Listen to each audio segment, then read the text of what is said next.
Alright, so this is question 5 of the week 5 handout, and it says, how many different assortments of pennies, nickels, and dimes can Ashley's coin holder contain if it has 15 coins total?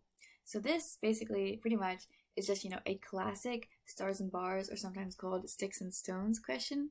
And the reason for that is because we're trying to classify these 15 coins into different categories of pennies, nickels, dimes, and quarters. And we're just seeing how many combinations of those 4 coin types can these 15 coins be? So the way we're going to approach this is we're going to use 3 different dividers, right? And this will make 4 different groups. We'll have one group for pennies, one group for nickels, one group for dimes, and then one group for quarters. And so we're going to be trying to put these 15 coins into each of these groups, right? These sticks, these bars, they're just dividers, but there's 3 dividers and 4 groups.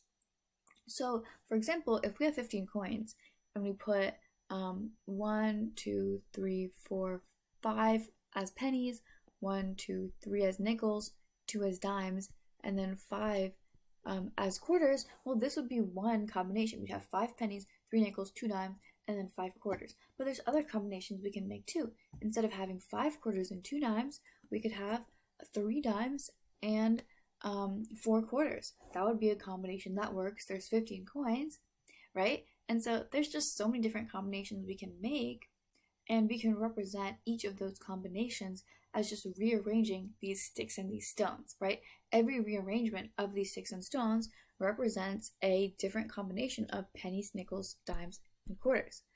Another example of this is let's say we just move this stick so that instead of being in between those 2 coins, now it's in between these 2 coins. You have 4 pennies, 4 nickels, 3 dimes, and 4 quarters.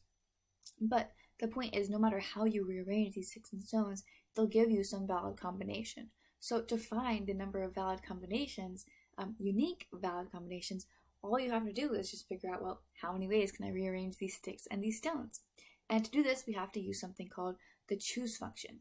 So looking at this, we have 3 sticks and we have 15 stones, right? 3 sticks represent our 3 dividers, and then our 15 stones represent our 15 coins that we're trying to classify. So to find the amount of ways to rearrange this, we just do 15 plus 3 on the top, because that's just the number of objects. We have n equals 18 objects. So we put 18 factorial on the top, and then we divide by the number of objects we have in each group. So that ends up being divided by 3 factorial, 15 factorial. And a refresher on factorials is that a factorial is just a factorial is just the integer multiplied by every integer less than it. So 18 factorial would be 18 times 17 times 16 plus 15 times 14 times 13, blah, blah, blah, blah, blah, all the way. And I could write all of this, which I could, but basically this goes all the way until you're multiplying by 1.